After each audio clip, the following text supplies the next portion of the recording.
Morning. Okay, first page in Sotah. Hamekana le'ishtay. So I guess a little bit of a basic introduction. The process of Sotah involves two components: kinoi and stira. Kinoi is sort of where a man suspects his wife is adulterous or promiscuous, and he warns her to stay away from other men. That process is called kinoi. We'll learn about the details. And then let's say she secludes herself with another man. So we know that they've been in private together. That process is called stira. And at that point, the husband is entitled to require her to perform the Sotah ritual, which when she drinks the water of the Sotah, if she's guilty, she will die. If she's not guilty, then she will have children. And we'll get to the details about that. Again, so you have basically three components: there's kinoi, stira, and then there's the actual process of Sotah. Now, this is all presuming we don't know whether or not she was adulterous. This is called tameh, whether she's impure, and it means whether she actually cohabited with another man. If we do know, however, because it's witnesses or because it's even a single witness, which we'll discuss today, so then there's no Sotah process. And we'll soon see the Sotah process involves few components. One of them is she has to make an oath that she was not with another man. And we discourage her from making the oath, tell her not to make it. And she has to bring a mincha, a korban, and then she drinks the waters of Sotah. We'll get to that. Okay, somebody who warns his wife. He does kinoi. Kinoi is to his wife. Rabbi Eliezer says, "Mekanala api shnayim umashkala api erechad." He warns her using two witnesses, umashkala, but she will drink api erechad. So even if there's only one witness that sees what we call stira, the seclusion, that will be sufficient to allow to require her to drink the waters of Sotah. Or if he himself claims to have seen them in seclusion. Rabbi Yehudah says, he says you need two witnesses that you warned your wife and two witnesses that she was in seclusion. How do you warn her? You tell her in front of two people, Al tadabri imish pliny. Don't speak with this man, because obviously he suspects that man is a philanderer. And then she went ahead and spoke to him. So Gemara says, if it was Vidibrim, she just spoke to him, so then Adayin he muteras the base muteras lecha b'truma. Then they're still married. There's nothing wrong. In other words, kinoi has a very specific way to violate it. If the husband said, "Don't talk to him anymore," and she went ahead and spoke to him, that does not violate the warning. The violation is nichasa imay lebeis seiser. If they went into seclusion together, into a private location. And there was a length of time, the amount of time it would take for them to cohabit with each other, and we'll discuss that at length, how long that is. Asura, then she becomes prohibited. Asura lebesav, asura lecha b'truma. She becomes prohibited to her husband, and she can no longer eat truma. In other words, once a woman is required to go through the Sotah process, so we view it with a significant possibility of divorce here. Therefore, we do not allow her to eat truma, and she cannot be with her husband anymore until she's married to a kohen. Is she, or no, not necessarily. It's just generally speaking, even if she's married to truma would be if she's married to a kohen. Right. Okay. But the other component, which is that she is prohibited to her husband until she clarifies her status, that would be either by drinking the waters of Sotah or by admitting she cohabited, or alternatively refusing to drink the water of Sotah, which effectively is considered an admission. And it's not necessarily an admission, but it's enough that she's not entitled now to claim ksuba, and she's not allowed to be with her husband. And we'll explore that a little bit further. Gemara. Well, I just want to say, Rabbi, how happy I am. It's a bright new day in America, and there are no rotting corpses anywhere near on the second. Amazing. Okay. The imes chaletzes v'lei misyabemes. A woman who's a suspected saita, if her husband dies, she can do chalitza and not yibum. And that's because she very likely was prohibited to her husband, and therefore she cannot do yibum. And we'll get to the exact sources for that in the Gemara as well.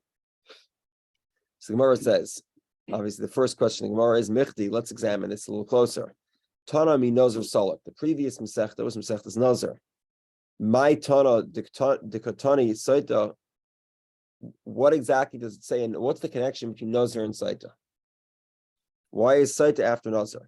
So Gemara says, Kid Rabbi, like the opinion of Rabbi. The Tanya we learn, Rabbi said, Lama nitzvach parshas nozer parshas saita. Why is it that nozer is after the parsha of saita? Sotah is after the parsha of nozer. I think it's the opposite. I think nozer is after. What? Sotah is after nozer. Is that what it says? Oh, I think it's the I opposite. didn't read what it's. Oh, why is the passage of the nozer just opposed to the passage of Sotah? It doesn't say. I believe that saita is before nozer. Oh, We'll get to that question. The question you have on your lips in a moment. yeah, well, that's So then why isn't nozer? Why isn't nozer after saita? Then we'll get to that in a moment. Shekol haraya saita. Oh, okay. I see. Shekol haraya saita b'kakula yazer aser yayin. Anyone who sees a saita should refrain from drinking wine. I actually think, I'm sorry, nozer is before saita. Nozer is before saita. Let me check that actually. 1 second. Why do we teach about the laws of reserves that relates to the law of Sotah? Tractate Sotah immediately after.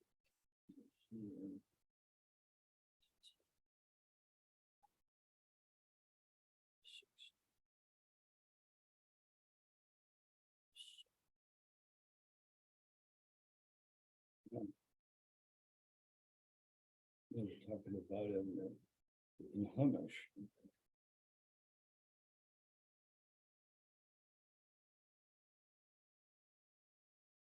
The laws of Sotah are recorded in Numbers chapter 5, from verse 11 till the end of the chapter. The 6th chapter. Yes, Numbers 6th chapter begins is, with yep, the laws of Nazir. Linder Nozer Lahazer. Nozer is in paragraph. Saita is before Nozer.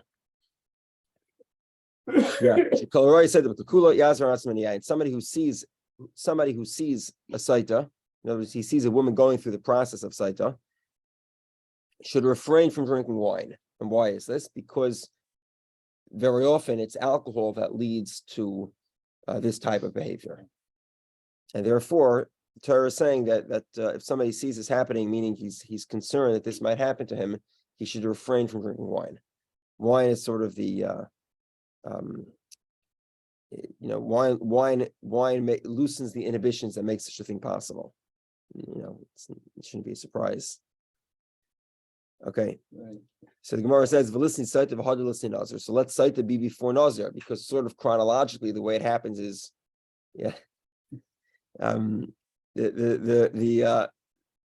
saita is sort of the process that causes it, and then you become a nazir. And also saita is written before nazir, so saita should be before nazir.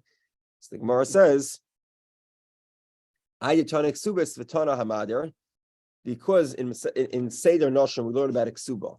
And in Masechtas Ksubas, we learn about a parak. There's a parak there called Hamadir. Hamadir is where somebody, a husband or a wife, make an oath. So, what's another example of a neder? Masechtas Nedarim. Tana Nedarim. So Nedarim is next. What's an example of a neder? Tana Nedarim, Tana Nazir. So therefore, Nazir is after Nedarim. The Damila Nedarim, because Nazir is a type of neder. So therefore, the next option is to put saita afterwards, and therefore tani saita k'derebi, and therefore it's a saita after nozer, because saita and nozer are closely related, or meaning the solution to saita is a nozer.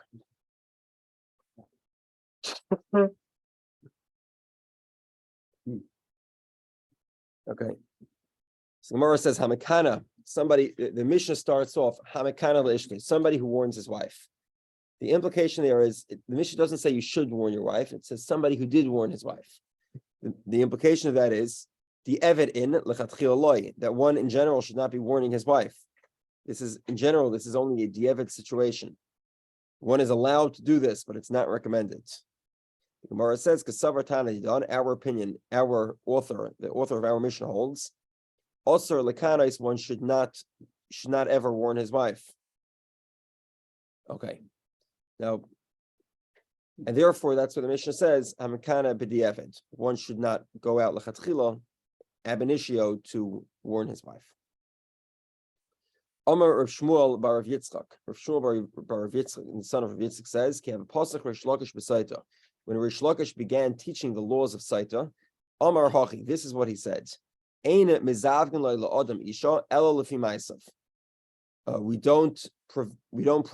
God doesn't provide a spouse to a man except according to his actions. Meaning, the righteous are.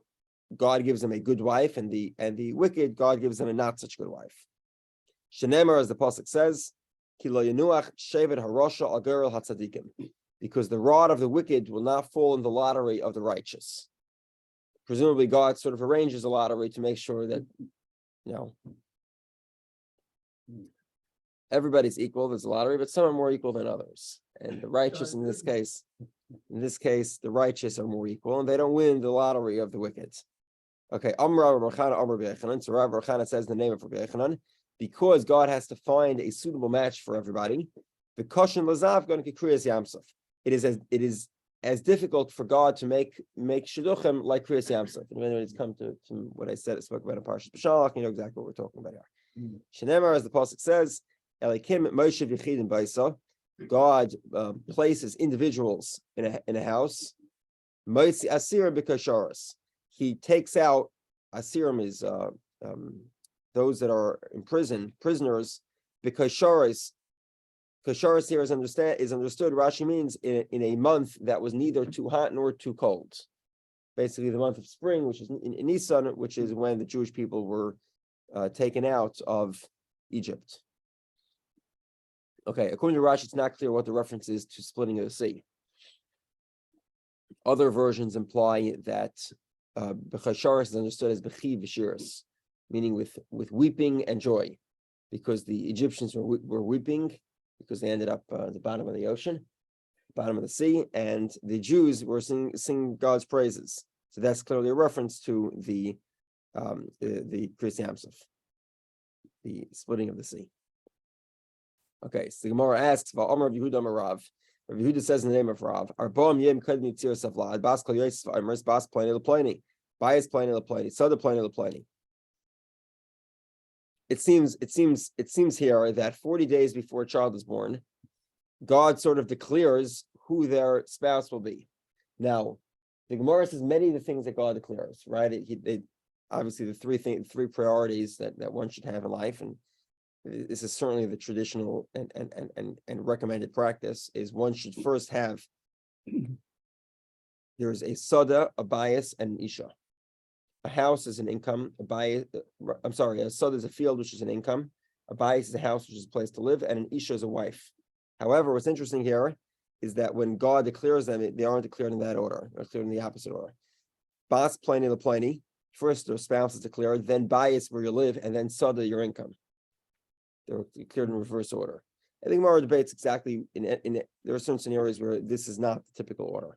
Okay, regardless, there's another list of things that God declares: how intelligent, how big, how beautiful or pretty a person will be, and all these things are all declared. But one thing is not declared, and that is tzaddik v'rosh aloi. The guy will be a righteous or wicked man. Is not decided before he's born. Therefore, it could not be the case that somebody whose spouse is determined before he's born is determined according to his status of righteousness or wickedness, because that isn't declared yet. It's up to him to do. So how could these two statements? Combine? They're clearly contradictory, mutually exclusive. So Gemara says, "Like it's not difficult. Habasig rishon, habasig sheni." So Rashi explains a person's first marriage is according to mazel. Mazel, sort of what God declared to him before he was born. However, if a man remarries, he goes to a second marriage, then it is according to his actions. Okay. Rabbi Elazar, I remember Mekanel al Pishnayim. I want to borrow you Gemara for a moment.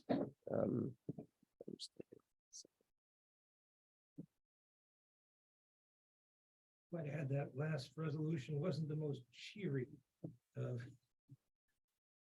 the resolutions to the problem.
Okay. Rabbi Elazar, I remember Mekanel al Pishnayim. Rabbi Elazar says you get kino. A person has to warn his wife in front of two witnesses. And Rabbi Shua says, so Rabbi Eliezer says you have to warn her in front of two witnesses, and the seclusion could be either by your own testimony or by even a single witness's testimony that his wife went that the person's wife went into seclusion with the suspected philanderer. And Rabbi Shua says no, both of them require two witnesses. So the Gemara says, so we said, if there is seclusion, that makes the woman a sotah. We call this a suffix sotah because we don't know if she cohabited with a man or not. However, it seems to be the case that if we do know for certain that she cohabited, even if that is only ascertained by a single witness, that would be sufficient to declare her a certain sotah, which does not drink the water. The process of sotah is only to clarify a suffix sotah. Once we know for certain that she cohabited, so then she has to deal with the consequences of that, which means she has to get divorced, and she does not get the privileges the privileges typically afforded to a woman whose husband decides to divorce her. Okay. In this situation where she was tamei, meaning that we have a single witness of infidelity, then the single witness is believed, and she's a sotah vadai, and the marriage is over. With Tanami, and we learned, if a single witness says, I have seen that she was impure, meaning she cohabited with this man. Biblically, she does not speak. She does not drink the waters. She's certainly a sotah, and she has to get divorced. The Gemara says, how do we know that a single witness is believed? The Tanur Rabbanan we learned, ve'ed ein ba. So if you have the fancy Gemara, so you can see the full verse on the side of the page. It says, "V'shachav ish oisa shichvas zera." A man will lie with her carnally. V'ne'ela me'ena isha, and her husband will not be aware of it. V'nistera, she was secluded. V'hinit ma, and she actually cohabited with this man. Ve'ed ein ba, and there was no witnesses. V'hin la nispasa, and she was not forced. In other words, in this situation, she does not drink the waters of sotah, because in this case she certainly slept with the man, and therefore she becomes prohibited to her husband. So the ve'edim, but there are no witnesses. The Gemara understands this in two components. Ve'edim, okay, b'shnayim akasim medaber. In other words, if there are no witnesses, then she can drink the waters of sotah. But if there are witnesses, then she does not drink the waters of Sotah. Witnesses meaning witnessing that they actually laid carnally, not just a witnessing a seclusion. We're talking about two witnesses. Or perhaps we're talking about only one witness. With regard to monetary matters, the verse commands, we do not listen to the testimony of a single witness. Once it says aid in the singular, so I know that if aid is singular, and aid means one, then why does the Torah need to tell me aid echad? In other words, that you're using a singular use of the term. I saw a car, and you have to say, I saw one car. No, you can just say, I saw a car. It's the same thing. Rather, what does it mean? So we're on top of 2b, base and a base. So what does the verse need to say? Aid echad, a single witness. If aid typically means a single, because it's a single use of the term. To the contrary, this teaches me whenever the verse says aid in the singular term, it actually means appear. It means two witnesses. Unless the Torah says a single witness, like the Torah says with regard to monetary matters, where it calls it specifically, it specifies aid echad, a single witness. And the Torah says, Trei lasba elachad. There aren't two witnesses, but there's one witness. In other words, if there are no witnesses, she drinks. If there aren't, but if there is a witness, even if there's only one witness, the hilan is pasa asura. If she wasn't forced, then she is prohibited. 1 second.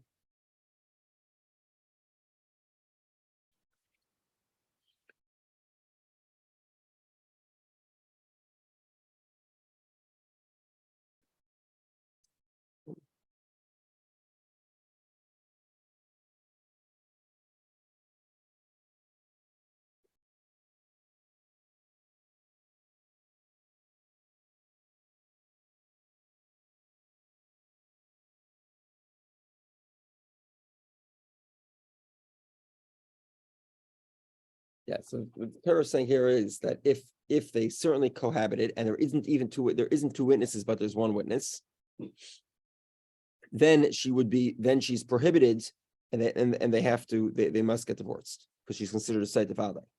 Okay, so the Gemara now questions. In other words, you're telling me the only way that I can interpret this pasuk of Eid Ein Ba, there is no witness, is by proving that witness actually means two witnesses. From but if not for that verse, in other words, I would understand that when the Torah says there isn't a witness, there isn't an aid by Sotah, it means there isn't even one witness. Well, hold on a second. If there isn't even one witness, and she certainly cohabited, well, how do you know? With what is she prohibited? In other words, if there's no witnesses at all, not even one witness, and she cohabited, how do you know she cohabited? How can you say she's prohibited? So the Gemara says no, it's necessary. I would have thought it means that a single witness isn't believed.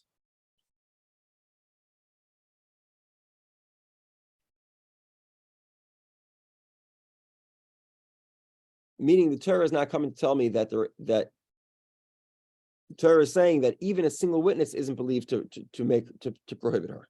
In other words, the verse would be understood as saying that in order for her to drink, she has to cohabit, but we don't know that she cohabited, and a single witness isn't believed to give over that testimony. So the Gemara says, "Eineman ba," she's not believed. Ve'elamai boy. In other words, so you're telling me the Torah here is saying that there isn't even a single witness because a single witness isn't believed. Even if there was a single witness is not believed. She would still drink the waters of Sotah. Hold on a second. So what do you need to be believed? You need two witnesses. Well, it's obvious that I need two witnesses because we learn that anything in matters of sexual nature or monetary matters requires two witnesses. Belamai boy, what do you need? There needs to be two witnesses. Lishta kramine. Why does the Torah need to say a single witness isn't believed? The asi davar mimaman. We compare sexual matters to monetary matters, just like by monetary matters we know you need specifically two witnesses because the Torah says layakum erachad beish. Therefore, too, as well, by sexual matters, you also need to have two witnesses. Anytime the Torah requires testimony, it's two witnesses. So therefore, what does the verse need to say? A single witness isn't believed. There's no reason to believe a single witness. The default is that a single witness is not believed. The Gemara says, no, it's still necessary. I would have thought.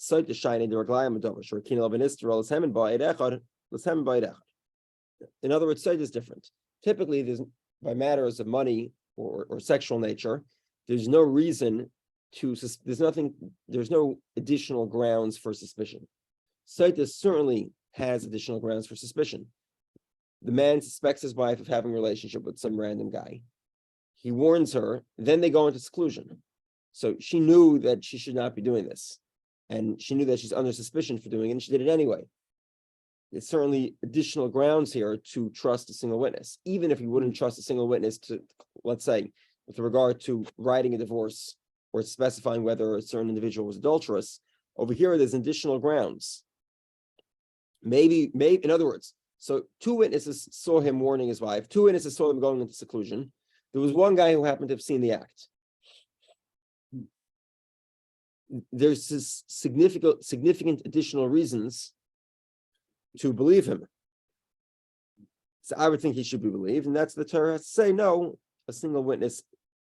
That's what I would think it might be necessary for the Torah to say a single witness is not believed. And I understand because I compare it to the other verse, I understand that no, a single witness is believed. So the Gemara says, do you mean to say that there would be a possibility of understanding the verse that a single witness would not be believed, and she would therefore be permitted, even though there's a single witness testifying to the carnal nature of their seclusion?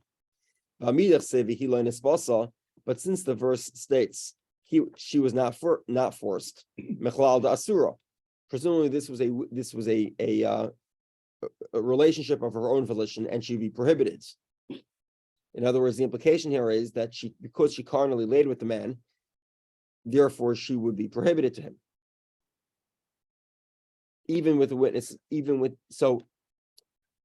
other words, because the implication could be understood as prohibiting her from staying married to her husband because she lay carnally. How do we know she lay carnally? Well, we don't, because there is a single witness, but the Torah says he's not believed, according to the first version of the Gemara. 1 second. So then why is she prohibited? You have two witnesses that saw kina, two witnesses that saw stira, right? You have one witness that said stira seclusion. So warning and seclusion, you have two witnesses for. You have a single witness that testifies to the carnal nature of the seclusion. According to the first version of the Gemara, the single witness is not believed, and yet the implication of the verse is that she would be prohibited. Well, if she's not believed, why is she prohibited? By what grounds do you think that the seclusion was carnal, if not for the single witness? 1 second. Because it says she wasn't forced, meaning she got into this affair willingly. Well, the implication of that is that we know that she's gotten into an affair, and therefore she should be prohibited. Well, why should she be prohibited? So the Gemara says, no, it's still necessary. In other words, according to this version, I would have read the verse differently. I would think, meaning the verse would be read as follows, that we're talking about a scenario where there is a single witness that says that there is a single witness, and yet he's not believed, and therefore she drinks. However, if there are two witnesses and there's grounds to say that she was forced, she was coerced, raped, in that case, she would be permitted. Even though there was a kina and stira, even though he had warned her and she secluded, if there was an instance of rape, then she would not be in violation of the laws of Sotah. She wouldn't be in violation of the laws of anything because she was forced. And therefore she'd be permitted to remain with her husband, obviously presuming that her husband is not a Kayan. Go together. Rabbi Yehudah says, you have to provide warning with two, and the witness to seclusion is also two. My time of Rabbi Yehudah. What's the reason of Rabbi Yehudah? Because the verse states ve'ed ein ba, and like we just explained, ve'ed ein ba means there aren't two witnesses, but there's one witness of the carnal nature of the seclusion, and therefore she's prohibited because she was not forced. What does that mean? What does that tell you? Ve'ed ein ba. There's no the witness, the single testimony of the witness is specifically with regard to the carnal nature, but not with regard to anything else. Ba, she's believed with regard to the carnality of it, v'loy b'kinoi, but not with regard to kinoi of warning, v'loy b'stira, not with regard to seclusion. Rabbi Yezer, ba v'loy b'kinoi. She's not, the single witness is not believed with regard to the warning, but is believed with regard to the seclusion. Ve'ema ba v'loy b'stira. Maybe it comes to, maybe it means to say that that the single witness is not believed with regard to seclusion either. Gmara says no, stira iskish latuma. The seclusion is compared to cohabitation. The chsiv, as the verse states, v'nistera v'hinit mal. She secluded herself and she cohabited with a man. So the Gemara says, kinu nami iskish latuma. The warning is also compared to tuma. The chsiv v'kines ish v'hinit mal. He has warned his wife and she cohabited with the man. So the Gemara says, no, Hami Rachman Abba, but the Torah says that one of those categories is excluded. Okay, fine. So Kina and Stira are both compared to a carnal affair. However, one of them is excluded because the Torah says, Ba, the single witness is only believed with regard to one of these categories, but not both. Well, which one is it? Is it Kina or Stira? Umaros. Why are you preferring to say that stira, seclusion, is by one witness, whereas kina is by two witnesses? Mistavra stira adifa. Presumably, seclusion is closer to shekena esrasa ketuma. Stira is closer to a carnal affair, since it creates a prohibition for the woman to remain with the husband, just like an affair does. So the Gemara says, Adarabah, to the contrary, kina adif. Kina sort of instigates the whole process, because if there is no warning and a woman goes into seclusion with another man, she is not prohibited to her husband. The fact that seclusion prohibits a woman to her husband is only in a scenario of kinoi. If there's no kinoi, then there's no prohibition. It's only if we know she carnally laid with a man, then she'd be prohibited. But in the absence of that knowledge, the fact that she was in seclusion does not necessarily prohibit it. 1 second. So, in sort of kinoi instigates the whole process. So Gemara says, "Ilav stira kinoi meyeko." Well, it's true, it instigates it, but you still need the seclusion. Without the seclusion, just a warning is not enough. The Gemara says, "V'ilav kinoi stira mayahani." Well, if you didn't have the warning, then the seclusion would neither be enough. You can only instigate the process through kinoi. So which one is closer to the carnal nature of the affair? Which one's sort of more important that we would believe a single witness? Stira is more important. The aschal to the tumehi. It's the beginning of the process of having an affair is going into seclusion. Okay. Masnisan the loiki haitana. Our mission is not like this opinion. The Tanya, Rabbi Yosi, Rabbi Yehudah. Rabbi Yosi says in the name of Rabbi Yehudah, Mishum Rabbi Eliezer in the name of Rabbi Eliezer.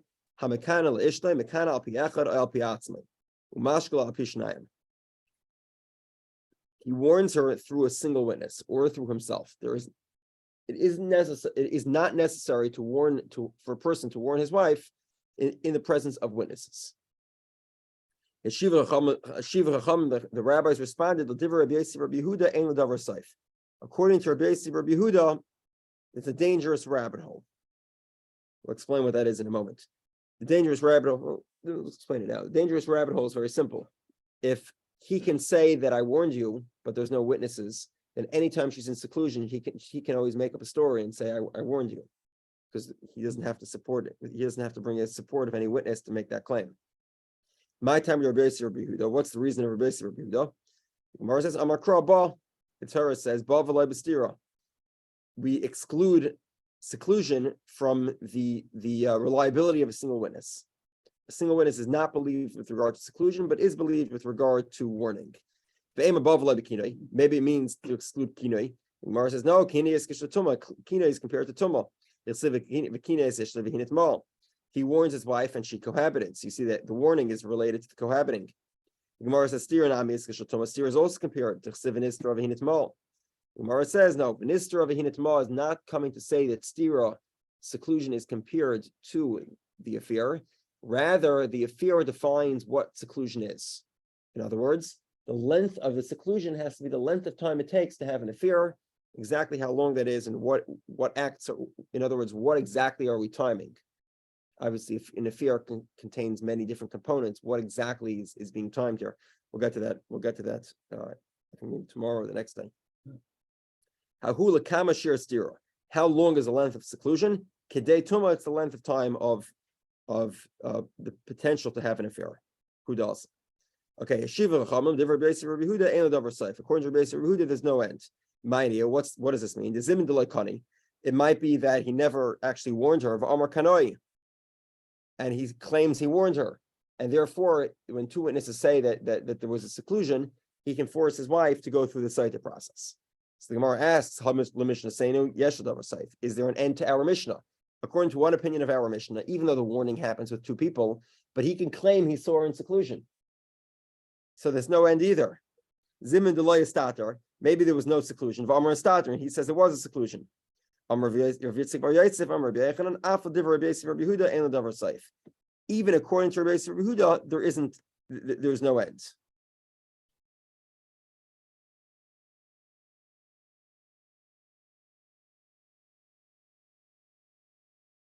In other words, okay, so the Gemara says here, Rabbi Yehudah also doesn't have an end to it.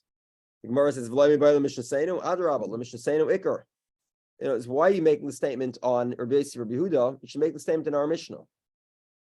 Our Mishnah is the main one. Hasam like a ikar. 1 second. In other words, our Mishnah, in a certain sense, is a much greater concern. Because, 1 second, hold on.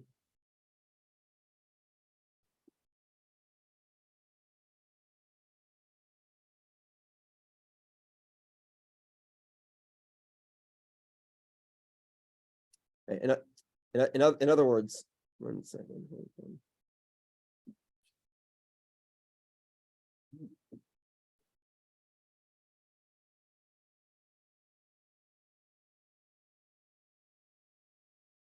In other words, when Rabbi Yochanan came to say that it's also Rabbi Yehudah that has no end, what he should really be telling us is that also the Mishnah has no end. So the Gemara says, you're right. This is what we learned. According to the opinion of Rabbi Yehudah, to our Mishnah, there is no end either because of this problem. 1 second.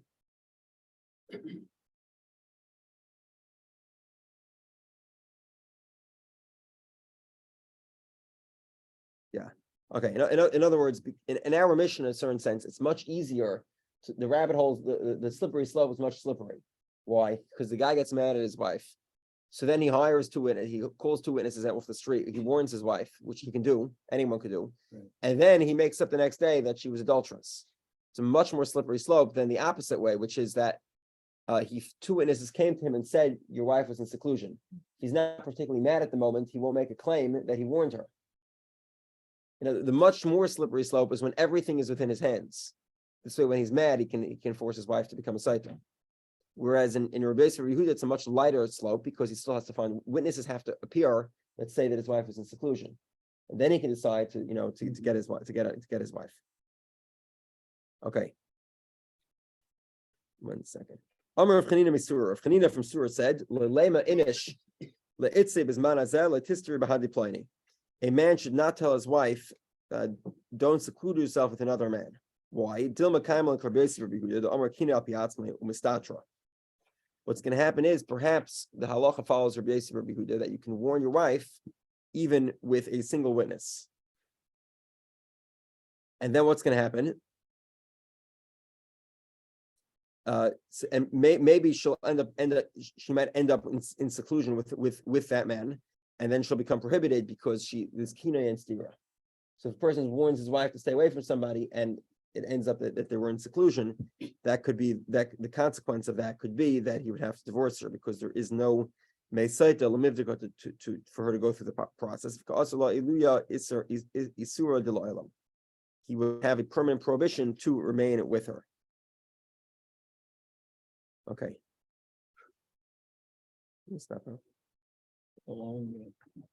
Yeah, Saita will remain long, and I'll try to focus on cutting on time because it's not as short as the Darwin Nazar.